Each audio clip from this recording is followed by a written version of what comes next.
समस्त को नमस्कार। आज भुवनेश्वर आम राज्य कार्यालय बीजेपी रे आमर संत रविदास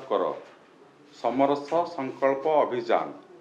कार्यक्रम आमर राज्य स्तरीय कार्यक्रम होटा केन्द्र आमर आग्रह अच्छी जे एटा आम सबू जिला सबू ब्लॉक सबू पंचायत सबू गाँ गाँ को जीवु मु आपण मानकर अवगति निमंते रविदास बाबद जदि कहवाक चाहिए ताहले रविदास जड़े सन्थ थिले जे कि 1377 मसीह बाराणसी पाखे जन्मग्रहण करते गोटे चमार परिवार रे। तो सही समय आपण मैंने जदि इतिहास देखिए तो पूरा भारत वर्ष में मुगल साम्राज्यर विस्तार थिला आ तांकर गोटे जो नीति थिला जे आम मुस्लिम रे कन्वर्ट हो जा ना तो मृत्युवरण कर तलवार मृत्युवरण कर। तो सही समय रविदास जो कि खूब कम पाठ पढ़ी थिले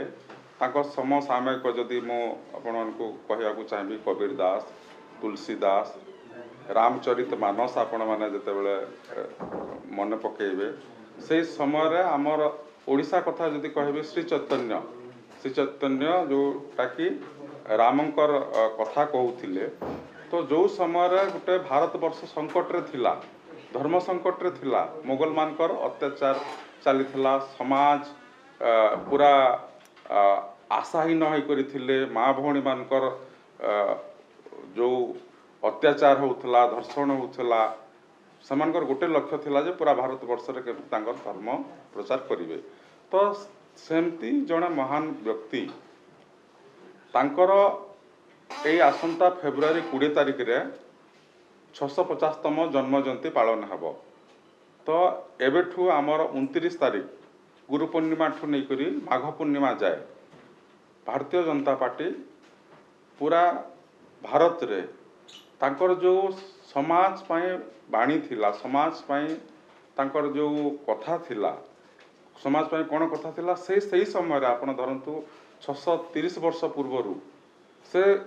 समाज रो जो कहती समरस समस्ते खुशी रे रहिबे समस्ते सतमार्ग रे रहिबे समस्तंकर विकास हेब से समरसता से समय प्रचार करुथिले। तांकर मूल लक्ष्य जो थिला ज्ञान भक्ति आ कर्म ज्ञान आहरण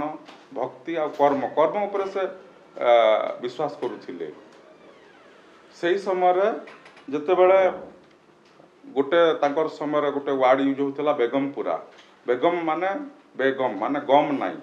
माने समाज रे समस्ते शांति रे रहंतु समस्ते खुशी रे रहंतु समस्ते हरिनाम नियंतु एमती तांकर बाणी थिला आउ से कर्म उपरे विश्वास करुथिले।